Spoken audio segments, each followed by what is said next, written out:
전문직으로 가는 게 혹시 손해사정사라고 들어보셨나요? 요즘 이 자격증에 대해 궁금해하시는 분들이 정말 많더라고요. 그래서 오늘 여러분의 첫걸음부터 합격 후에 펼쳐질 미래까지 이 손해사정사의 모든 것을 제가 속 시원하게 알려드릴게요. 사고 현장에서 진실을 파헤치는 전문가라. 와, 이거 완전 탐정 같지 않나요? 듣기만 해도 뭔가 멋있는데 과연 손해사정사가 정확히 어떤 일을 하는 사람인지 지금부터 한번 알아보죠. 네, 바로 이겁니다. 손해사정사는요, 보험사고가 터졌을 때 그 원인이 뭔지 명확하게 조사하고요.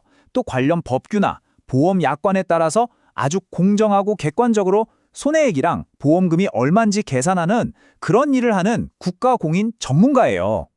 여기서 제일 중요한 키워드가 뭐냐? 바로 객관성입니다. 이 직업의 심장이라고 할 수 있죠. 자, 그럼 오늘 우리가 어떤 순서로 알아볼지 한번 볼까요? 먼저 손해사정사가 도대체 무슨 일을 하는지 그 역할부터 살펴볼 거고요. 그 다음엔 내가 어떤 분야를 선택해야 할지 그 경로를 알아볼 겁니다. 그리고 아마 제일 궁금해하실 텐데 1차, 2차 시험은 어떻게 준비해야 하는지, 마지막으로 이 힘든 과정을 다 거치고 나면 어떤 미래가 기다리는지까지 하나씩 차근차근 짚어드릴게요. 좋습니다. 그럼 첫 번째 순서, 손해사정사는 구체적으로 어떤 일을 하는 걸까요? 부재처럼 위기의 순간에 객관성이라는 아주 중요한 중심을 딱 잡아주는 역할인데요. 어떤 절차로 일이 진행되는지 한번 따라가 보시죠. 업무는 크게 보면 5단계로 나눌 수 있어요. 자, 1단계. 일단 현장에 가서 사실관계를 조사해야겠죠? 그리고 2단계. 보험 약관을 샅샅이 훑어보면서 이게 보상 대상이 맞는지 판단합니다. 그 다음이 이제 핵심인데 3단계. 구체적인 손해액을 계산하고요. 4단계에서는 이걸 바탕으로 공식 보고서, 바로 손해사정서를 작성해요. 마지막 5단계는 혹시나 분쟁이 생기면 전문가로서 의견을 내는 것까지, 이게 기본 흐름이라고 보시면 됩니다. 이 직업의 가장 큰 매력 포인트 중 하나가 뭘까요? 바로 안정성입니다. 한번 생각해 보세요, 여러분. 보험이라는 상품이 세상에 존재하는 한 안타깝지만 사고나 질병은 계속해서 일어날 수밖에 없잖아요. 그러니까 손해사정사의 역할은 경기가 좋든 나쁘든 거기에 크게 흔들리지 않고 꾸준히 필요할 수밖에 없다는 거죠. 정말 든든하지 않나요? 자, 이제 여러분의 길을 선택해야 할 시간입니다. 좋아, 나 손해사정사 한번 해보겠어 라고 마음먹었다면 가장 먼저 마주하게 될 갈림길이 있어요. 바로 어떤 분야의 전문가가 될 것인가 하는 문제죠. 이거 정말 중요한 첫 번째 결정입니다. 분야는 크게 3가지가 있습니다. 신체, 차량, 그리고 재물. 자, 신체는 말 그대로 사람의 몸, 그러니까 부상이나 질병 같은 걸 다루는 분야예요. 아무래도 사람이 대상이다 보니 수요가 제일 많고 경쟁도 치열하죠. 차량은 자동차 사고 났을 때 그 차에 대한 손해만 전문적으로 평가하는 거고요. 마지막으로 재물은 건물, 공장, 기계처럼 아주 큰 재상 피해를 다룹니다. 스케일이 크죠. 보시다시피 분야마다 필요한 지식이나 전문성이 완전히 달라요. 그러니까 나는 어디에 더 흥미가 있고 또 잘할 수 있을까? 이걸 진지하게 고민해 보셔야 합니다. 자, 분야까지 알아봤으니 이제 본격적으로 시험 얘기를 해봐야겠죠. 수험생분들이 가장 궁금해하실 내용일 텐데요. 첫 번째 관문, 바로 1차 시험입니다. 이 단계의 목표는 딱 하나예요. 전문가가 되기 위한 단단한 기초 공사를 하는 겁니다. 1차 시험은 다행히 객관식입니다. 그리고 평균 60점만 넘으면 합격하는 절대평가 방식이라서 사실 부담이 좀 덜하죠. 그런데 여기서 정말 별표 5개짜리 중요한 게 있습니다. 본격적으로 책 펴기 전에 무조건 반드시 공인연고 성적부터 따 놓으셔야 해요. 이거 없으면 아예 원서 접수 자체가 안 됩니다. 꼭 기억하세요. 1차 시험 과목이 3개거든요. 이 3과목을 아주 전략적으로 접근하는 방법이 있습니다. 일종의 3단계 빌드업인데요. 먼저 보험계약법으로 건물의 뼈대를 단단하게 세웁니다. 그 다음에 손해사정 이론으로 실무라는 살을 붙여주고요. 마지막으로 보험업법이라는 점수 따기 좋은 암기 과목으로 안정적인 합격 점수를 딱 확보하는 거죠. 어때요? 전략적이죠? 이 3과목 중에서 보험계약법은요, 진짜 모든 것의 시작이자 끝이라고 할 수 있어요. 1차 시험은 물론이고 나중에 볼 2차 시험까지 관통하는 가장 핵심적인 과목입니다. 그래서 이건 절대 무식하게 외우면 안 돼요. 왜 이런 법조문이 나왔는지, 판례는 왜 이런 결론을 냈는지 그 논리를 먼저 완벽하게 이해해야 합니다. 이 이해도가 바로 2차 시험 논술 실력의 뿌리가 되거든요. 반면에 보험업법은 성격이 좀 다릅니다. 이건 아주 전형적인 전력 과목이에요. 2차 시험이랑은 거의 관련이 없어서 철저하게 1차 합격만을 위한 점수 확보형으로 생각하셔야 합니다. 뭐 숫자라던가 기한이라던가 단순 암기할 게 대부분이거든요. 그러니까 이건 처음부터 붙잡고 있지 말고 시험 보기 한두 달 전에 바짝 집중해서 외우는 게 훨씬 효율적입니다. 일종의 벼락치기 과목인 셈이죠. 이 손해사정 이론이라는 게 그냥 여러 과목 중 하나가 아니에요. 잘 생각해보면 1차 객관식 시험이랑 2차 논술형 실무 시험을 딱 이어주는 뭐랄까 핵심적인 다리 같은 역할을 하거든요. 그러니까 이 과목을 정말 탄탄하게 다져놔야만 최종 합격이라는 문을 활짝 열 수 있는 거죠. 당연히 1차 시험의 필수 과목이라는 거고요. 둘째는 이게 진짜 중요한데 2차 시험에 나오는 모든 실무 과목들을 이해하는 데 필요한 아주 근본적인 기초가 된다는 겁니다. 다시 말해서 책에서 배운 이론적 지식을 실제 현장에서 어떻게 써먹을지를 연결해주는 고리, 바로 그 자체인 셈이죠. 자, 이렇게 1차라는 첫 관문을 무사히 통과하셨다면 이제 진짜 게임이 시작됩니다. 진짜 전문가를 가려내는 2차 시험이 여러분을 기다리고 있거든요. 바로 여기서 여러분의 전문성이 완성되는 겁니다. 1차랑 2차는 뭐가 그렇게 다르냐고요? 하늘과 땅 차이입니다. 1차가 그냥 OMR 카드에 마킹만 하는 데는 객관식 절대평가였다면 2차는 내 생각과 지식을 직접 글로 써내야 하는 논술형 시험이에요. 게다가 이건 상대평가입니다. 정해진 인원수 안쪽으로 등수에 들어야만 합격하는 거예요. 그러니까 난이도가 아예 다른 차원이라고 생각하셔야 합니다. 특히 가장 많은 분들이 도전하시는 신체 손해사정사 2차 시험에서 여러분이 넘어야 할 큰 산은 몇 개일까요? 바로 이 숫자, 넷입니다. 네, 맞습니다. 무려 4과목의 시험을 통과해야 하는데요. 먼저 우리 몸에 대해 배우는 의학 이론이 있고요. 법적으로 누구 책임인지를 따지는 책임 근제보험이 있습니다. 그리고 암보험이나 실비보험처럼 우리가 흔히 아는 보험들을 다루는 재산보험, 마지막으로 교통사고 피해자를 위한 자동차 보험까지. 이 거대한 4개의 기둥을 모두 세워야만 비로소 신체 손해사정 전문가로 인정받을 수 있는 겁니다. 와, 듣기만 해도 정말 힘든 과정이죠? 자, 그렇다면 이 어렵고 힘든 시험을 통과하고 나면 과연 어떤 미래가 우리를 기다리고 있을까요? 이제 여러분이 가장 궁금해하실 연봉, 진로, 그리고 앞으로의 전망에 대해서 이야기해 보겠습니다. 이게 그냥 저만의 얘기가 아닌 게 요즘 시장의 반응이 정말 뜨겁습니다. 여기 그래프를 보시면 아시겠지만 지난 3년간 시험 응시자 수가 계속해서 늘고 있어요. 이게 뭘 의미하겠어요? 그만큼 이 자격증의 가치와 인기가 높아지고 있다는 확실한 증거죠. 그리고 아마 가장 현실적으로 궁금해하실 보상, 바로 연봉이죠.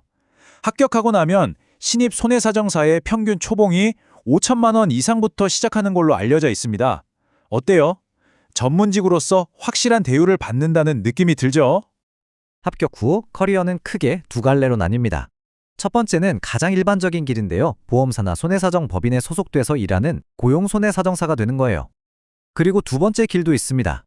경력이 충분히 쌓이고 나면 회사를 나와서 보험사가 아닌 오직 고객의 편에 서서 그들의 권리를 찾아주는 독립 손해사정사로 활동하는 거죠. 나만의 사업을 꾸릴 수도 있고요. 결국 이 모든 과정을 관통하는 가장 중요한 핵심 가치는 바로 이것입니다. 손해사정사는 그냥 법조문 많이 알고 의학지식 해박한 기술자가 아니에요. 어떤 상황에서도 어떤 압력에도 흔들리지 않는 냉철한 객관성과 공정함을 지켜야 하는 아주 무거운 책임감을 가진 직업이라는 점입니다. 자, 오늘 제 이야기를 들으시고 마지막으로 스스로에게 이 질문을 한번 던져보셨으면 좋겠습니다. 나는 차가운 머리와 따뜻한 가슴을 모두 가졌는가? 냉정하게 사실관계를 분석하는 이성적인 능력, 그리고 동시에 사고로 아파하는 사람의 마음에 공감하는 감성적인 능력. 여러분은 이 두 가지를 모두 가질 준비가 되셨나요? 어쩌면 손해사정사로의 진짜 여정은 바로 이 질문에 대한 답을 찾는 것에서부터 시작될지도 모릅니다. 혹시 매일 책상에 앉아서 공부는 하는데 뭔가 제자리 걸음하는 기분 들지 않으세요? 오늘 바로 그 답답한 관행을 깨부수고 오직 본질에만 집중해서 시험 준비의 판도를 바꾸는 혁신적인 학습법 펄스를 소개해드리려고 합니다. 여러분의 잠재력을 확 깨워줄 명쾌한 이야기 지금 바로 시작할게요. 본격적인 이야기에 앞서서 우리 스스로에게 한번 솔직하게 물어볼까요? 내가 지금 하고 있는 이 공부법 정말 최선일까? 어쩌면 그냥 익숙하다는 이유만으로 비효율적인 방식에 소중한 시간을 버리고 있는 건 아닐까요? 많은 분들이 겪고 있는 바로 그 답답함, 오늘 같이 한번 파헤쳐 보겠습니다. 자, 첫 번째 이야기는 바로 공부 마라톤의 함정입니다. 흔히들 공부는 마라톤이라고 하잖아요. 맞아요. 그런데 만약 그 마라톤이 끝이 없는 쳇바퀴 돌기라면 어떨까요? 기존의 수험 준비 과정에 숨어 있는 비효율적인 함정들, 지금부터 하나씩 까보겠습니다. 와, 이 6단계 커리큘럼 정말 눈에 익지 않으세요? 예비 순환부터 시작해서 기본 이론, 심화 이론 쭉 가서 최종 모의고사까지 거의 모든 인터넷 강의가 바로 이 길고 복잡한 코스를 따르고 있죠. 근데요, 이게 사실 온라인 환경에 딱 맞는 방법이 아니라 아주 오래전 오프라인 학원의 시간표를 그냥 그대로 가져온 거라는 사실 혹시 알고 계셨나요? 핵심은 바로 이겁니다. 이렇게 단계를 잘게 쪼개놓은 거요. 이게 여러분 공부 잘 되라고 만든 게 아니라는 거예요. 이건 철저하게 학원의 운영 스케줄이랑 수익 구조에 맞춰진 아주 오래된 방식인 거죠. 그러니까 합격으로 가는 지름길이 아니라 그냥 생각 없이 따라왔던 관행에 불과했다는 겁니다. 결국 이 낡은 방식 때문에 힘든 건 바로 우리 수험생들이잖아요. 강의 듣다가 강사님 지금 어디 설명하시지? 하고 영상 멈추고 책 봤다가 화면 봤다가 눈은 뻑뻑해지고 겨우 집중했는데 하고 맥이 탁 풀리는 거죠. 이 모든 순간들이 여러분의 소중한 수험 시간을 야금야금 갉아먹고 있는 겁니다. 아, 그럼 어떡하냐고요? 이 끝없는 함정에서 빠져나올 방법이 없을까요? 당연히 있죠. 이제 합격의 진짜 비밀이 뭔지 이 판을 완전히 뒤집을 수 있는 훨씬 더 스마트한 공부법에 대해 이야기해 볼게요. 이 문장 하나에 모든 답이 다 들어 있습니다. 합격의 절대 법칙은 강의 수가 아니라 회독수에 있다. 맞아요. 합격은요, 그냥 강의를 몇 개나 들었냐, 이게 중요한 게 아니에요. 진짜 중요한 건 단 하나의 강의라도 그 핵심 내용을 내 머릿속에 완벽하게 집어넣을 때까지 몇 번이나 반복했냐. 바로 이 회독의 깊이가 성패를 가르는 거죠. 양이 아니라 질, 그리고 압도적인 반복입니다. 자, 왼쪽이랑 오른쪽 차이가 확 느껴지시죠? 왼쪽처럼 이것저것 강의만 많이 듣는 건 그냥 백화점 쇼핑하는 거랑 똑같아요. 구경은 실컷 했는데 정작 내 손에 남는 건 없죠. 하지만 오른쪽처럼 합격에 꼭 필요한 알짜배기만 딱 골라서 이게 그냥 내 것이 될 때까지 파고드는 거. 이게 바로 합격으로 가는 고속도로입니다. 그래서 이 모든 문제를 해결하기 위해 등장한 게 바로 펄스 솔루션입니다.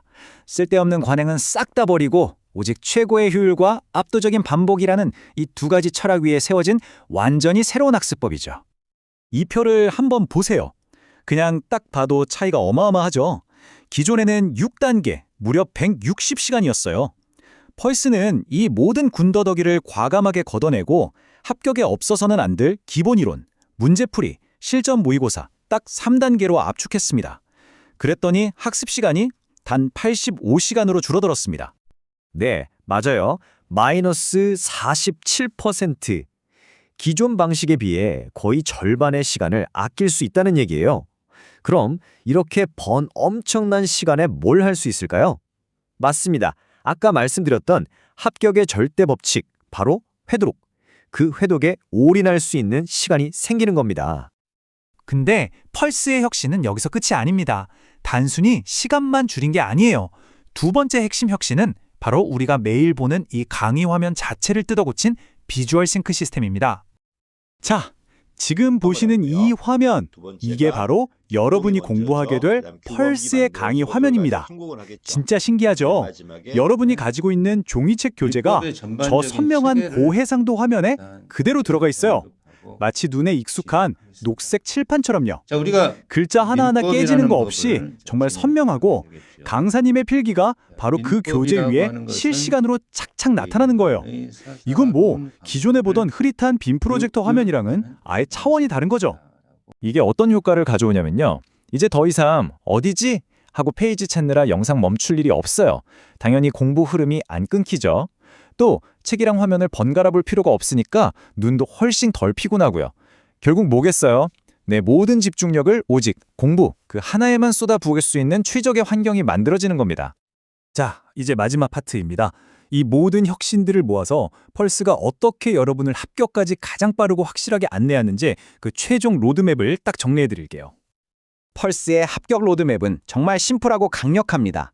1단계에서 핵심 이론을 압축적으로 딱 배우고 2단계에서 기출문제로 실전 감각을 날카롭게 다듬은 다음에 3단계에서 실제 시험이랑 똑같은 모의고사로 최종 점검을 끝내는 거죠.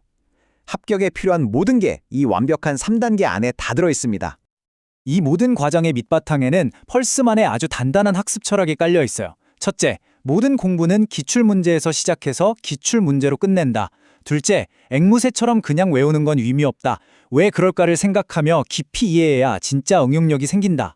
그리고 마지막으로 이 모든 과정은 결국 시험장에서 점수로 증명할 수 있는 실전 적응력을 기르는 것을 최종 목표로 합니다. 자, 이제 선택은 여러분에게 달렸습니다. 지금까지처럼 넓고 비효율적인 마라톤을 계속 뛰시겠어요? 아니면 여러분의 소중한 시간을 되찾고 오직 합격이라는 단 하나의 본질에만 집중하시겠어요?